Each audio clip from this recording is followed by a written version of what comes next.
Today I'm here to talk to you about media. And I think media is a really important avenue in which you can share your story with a big, huge group of people. You can let the media tell your story for you. So today we'll talk through that. I know we're tight on time, so what I was going to have us all do is kind of talk about our perceptions of the media. Because we're tight on time, I'll kind of give you a summation of what some of the others said. We got some feedback about the fact that people see the media as pretty biased. There's outlets that are left-leaning and right-leaning. You have kind of all of that political drama with the media, but then people mentioned, hey, local media is a little bit different. They're looking to talk about the community and the people in which, the people who make up those communities. So we'll move right along. I think we can buzz right through this as well. So this is talking about the media itself. We have national media. Obviously, there are 3 primary newspapers. We have many more. We have the wire services, so Reuters, Associated Press, Bloomberg. These are terminal-based, and oftentimes what we'll see is Associated Press will put out a ton of stories, and then smaller local outlets can pull stories from the terminal, because obviously they only have a small staff in those newsrooms, and it's helpful to then, get some additional stories to publish. Then you have the dailies, as well as magazines and broadcast. And we've seen all of these outlets evolve, especially in the past 20 to 10 years or so, just with digital media and with the internet. You're seeing a lot of people reading news stories on the websites of these newspapers rather than picking up the newspaper itself. But I think a lot of people thought that all these newspapers would die, and while some did, I think they've learned to thrive in other ways. And then you have your broadcast, so both national and local. And I think there's a big difference in maybe the tone of the coverage between national and local, but we'll get into local in particular. So what I think is particularly important about local media is those reporters are looking to make their story real for the readers or for the viewers. That is your bread and butter for telling a personal story and raising awareness. We've seen that health is the 5th most covered topic in evening and nighttime news, especially locally. And the great thing about local reporters is you can generally call them or email them. They're easier to access, and it's great to take advantage of that opportunity. And we also have, in today's media, this whole other sect of people. We have bloggers, TV personalities. When I was in school studying to become a journalist, and obviously I only did that briefly before I switched to media, but I remembered thinking, bloggers, that's not a real journalist. That's not legitimate. And next thing you know, blogs became the big thing. A lot of these bloggers were subject matter experts. They became very influential and made connections. And suddenly, these traditional news outlets are pulling stories from these blogs. So, never second guess a blog. They can definitely have their place and their impact. You also saw a transition into TV personalities becoming these storytellers. So it used to be that the news shows would bring on different personalities, different subject matter experts to talk about something. Next thing you know, you have Dr. Phil with his own show, or the doctors, or different people who are these personalities telling the news. You also have online outlets like BuzzFeed and Huffington Post. And I don't know if many of you are familiar with this, but a lot of like Patch. Does anyone know Patch? And a lot of local communities have their own Patch website where people can submit news stories and contribute content. So that's another growing avenue as well. So how many people in this room have actually done a media interview? Oh my gosh, well, I'm talking to experts. You guys, I'm going to sit down. You can come up. Well, I would love for us to then talk about some of your experiences as we go through this, because I think the best way to get a sense for what it's like to do an interview is by hearing from other people who have done it and by just doing it yourself. It can be intimidating to reach out to a reporter, but the truth is, oftentimes they are looking for stories. They are busy people. In this day and age, newsrooms are small. They have to cut costs. So a lot of times, especially in broadcast, you have a one-man band. You have someone go out with a camera on their shoulder, they record footage, they put it on a tripod, they stand and do their thing, and then they get someone to interview, and it's just them. Then they get back to the studio, try to edit it together quickly. They're buried. They have a lot going on. So a lot of them will appreciate someone saying, hey, I wanted to let you know we're having this event. We would love for you to come. Or, hey, I have been volunteering with Mended Hearts for 10 years at this hospital. Come talk to me about it. You can, so we'll talk through some of those ways. So first of all, how to reach out to your reporters. Now, I know that many of you have been volunteering at the same hospital for quite a while. Hospitals have PR teams, media relations teams. Sometimes a great place to start is by going to that person and saying, hey, I would love to do a media interview. If you have any opportunities for me or think of anything that could be good, let me know. Also, you can reach out to reporters, introduce yourself, let them know your affiliations up front, and give them a little bit of background into Mended Hearts, and tell them a little bit about yourself personally as well, because just saying, hi, I volunteer for Mended Hearts might not give them that incentive to want to tell the story, but once they get that little personal touch, they're like, whoa, there's something here.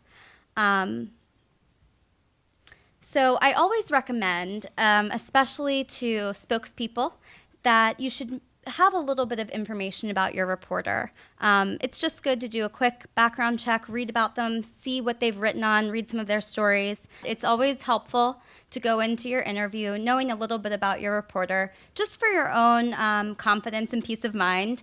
It's a good reminder that, especially if you're doing live broadcasts, whether it's television or radio, talk to the interviewer in advance. Ask them, hey, what are we going to talk about? Can you let me know some of the questions? Because nothing is more stressful than being kind of caught off guard on live television or live radio, like, what? It's a bad feeling, but most of the reporters have to think about at least what they're going to say in advance, so they'll be willing to give you a general guidelines. Sometimes they'll give you the specific questions. Don't over-obsess over the exact questions and practice them exactly, because sometimes the reporter will ask them differently or might change up the order. So if you're too focused on exactly what you memorized in this exact order, it could throw you off if they change it. But I would just say, do a little bit of homework and go into it focused on the story you want to tell. So that leads me to know your story. Now, your story, your narrative might change based on the context of the interview. So if you're doing this interview just talking about a milestone, maybe an anniversary of your time volunteering with Mended Hearts, or maybe you're talking about an awareness month, it's February, you want to talk about heart health. So maybe your message is different, slightly tailored to the context of your story, but whatever that message is, know what you're going to be talking about before you go into it. Think about what it is you want to convey in this media interview and practice it. Obviously you want to drive it back to Mended Hearts and the great work that everyone does, but you might have a different angle based on the circumstances of the interview. So your call to action might be, come to this walk on Saturday, or your call to action could be, visit mendedhearts.org. It depends, but know your story, tailor your message accordingly, and keep that story in your mind. It can be easy to get distracted during an interview. They might ask a question that maybe they just don't know a ton about the organization because they're busy and haven't done their homework, and then they ask you a question that you're like, that's not quite right, but then you're able to kind of get back on track with your story. I think it's helpful to determine 3 key messages going in. Now, this is a bit lengthy. I would probably pare it down, but think about that overall message you want to get across. Come up with 3 key points. Keep that in your mind, and use that as your guide during the conversation. So during the interview, obviously, it's Q&A. They ask you a question, you respond with an answer. my recommendation is try to think about your answer in terms of your messages. Sometimes they'll ask a question where you could answer yes or no, but that's not what you want to do. You're there to tell your message. So say a reporter asks, is your involvement in Mended Hearts rewarding? Well, yes, it's rewarding, of course. But instead of just saying yes, you can say yes, because Mended Hearts inspires hope and improves quality of life for people. I think by having those messages and those points in the back of your mind, you're able to really answer a wide range of questions because you have these messages to guide you. You always want to, I know earlier in the day you got some other great presentations from Mary and Mike, and we talk about, you don't want to be too data-driven, you don't want to have too many facts, but I think it's helpful in an interview to have a couple facts that you can point to, some examples, even third-party support. What I would recommend is when you reach out to a reporter and they say, hey, we would love to interview you, absolutely, maybe at that point you can say, great, let me tell you a little bit about Mended Hearts in advance, or you can visit our website or maybe visit our Facebook page. Give them some resources to help them inform themselves before the interview. That can be a great way for them to be able to get some data, feel comfortable with the topic before they start talking to you. But also if they ask you a question like, what year was Mended Hearts founded? And you blank and you can't remember, if it's a print or online outlet, you can say, you know what, I don't remember off the top of my head, but I'll get that for you. If it's live, that's a little bit more difficult, but I think it's always helpful to be able to point reporters to some resources to help them. Now, when you're giving an interview, a couple techniques that I find to be extraordinarily helpful are bridging and flagging. You might think that you don't even know what these are, but I'm sure that all of you use these in your daily life. So bridging would be a way to transition into another topic or transition to a different message. Flagging is emphasizing, getting your point across about something. I find that I use flagging quite a lot with my niece and nephews, like, hey, listen, what's really important is we have to clean up this room before, but it's how it works with interviews too. You want to point out, hey, what I'm about to say is really important. So I follow the guidelines ABC: answer or acknowledge, bridge, communicate. Now you'll find that oftentimes our politicians are the best at bridging and flagging. And sometimes it's to the point where you might get a little tired of it, but it's a great way to redirect the conversation to the point that they're trying to convey. And it's a good way, they're good to look to as an example. But once you get used to using these techniques, it can really empower you to stay on message and to convey the story that you're trying to tell. And also, if things start feeling off track to you, or you feel like, hey, I know we're running out of time and I haven't even said what I want to say, just bridge, flag, and move on. You want to use the questions to tell your story, because every question's not yes or no, and you don't want it to be. The purpose of this media interview is to tell the story about Mended Hearts, to talk about your personal experience, and to spread awareness. And for broadcast in particular, you definitely want to discuss what you're going to communicate with the interviewer in advance. It's just a way to make sure that all parties are comfortable and that you don't get caught off guard. But if you do, bridge and flag and keep on going. And it's okay, because plenty of people get tongue-tied like I just did in live television, and it goes on. So here are my caution areas. I would recommend always to avoid jargon, buzzwords, and acronyms. You all are subject matter experts. You know what you're talking about. This is second nature to you. So sometimes using these acronyms just feels natural. It's easy. It's what rolls off the tongue. But you have to keep in mind that some of the people in your audience might see these words or acronyms and panic, not know what you're talking about. It's easier when you bring it down to more understandable, easy language. Everyone kind of gets what you're saying.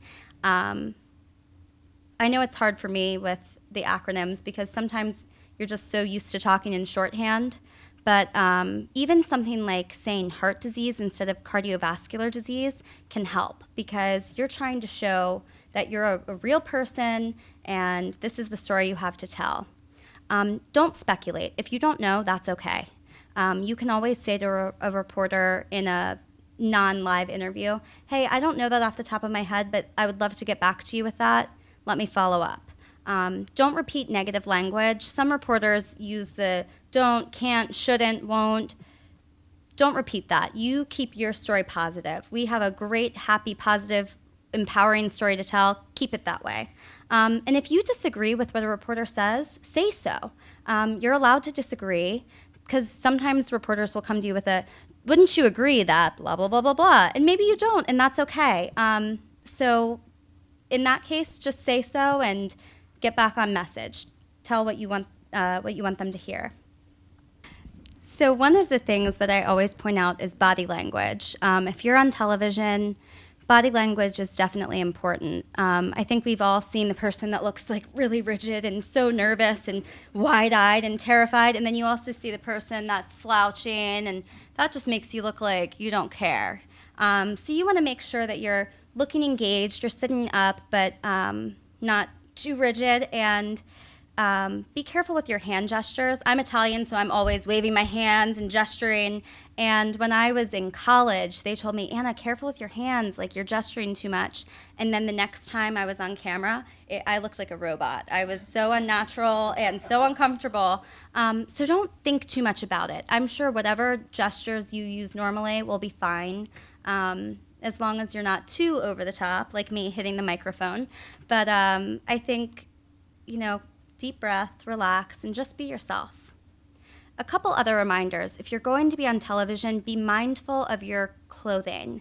You can see this person has a striped shirt on, and because of the stripes, it creates this weird strobing effect.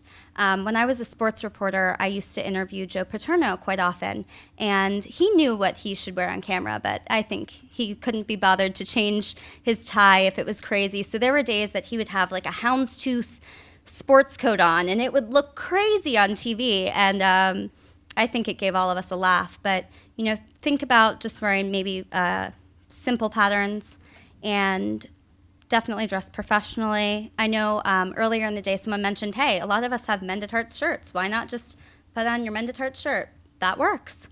Also, you want to avoid loud or distracting jewelry, because sometimes the microphone can end up getting banged and hit by your necklace, and your earring can catch the light, and keep it simple. Don't overthink it. And obviously the most important thing is to rehearse, and I would recommend using each other. You have this great network network of peers. Give someone a call. Say, hey, I have a media interview with my local reporter. I'm a little bit nervous. Will you rehearse with me? Have them ask you questions, especially because so many of you have done media interviews. You can probably think about some of the questions you've been asked and run them by another person just to help them practice. I think rehearsing, even in front of the mirror and seeing yourself, do it. It feels silly. We all know it feels weird to be looking in the mirror like a teenager singing in a microphone brush, but rehearse, practice, say your messages out loud. It helps especially when you start to feel like maybe you're getting off track, because then it feels second nature to kind of go back to that message, go back to those key points that you want to convey.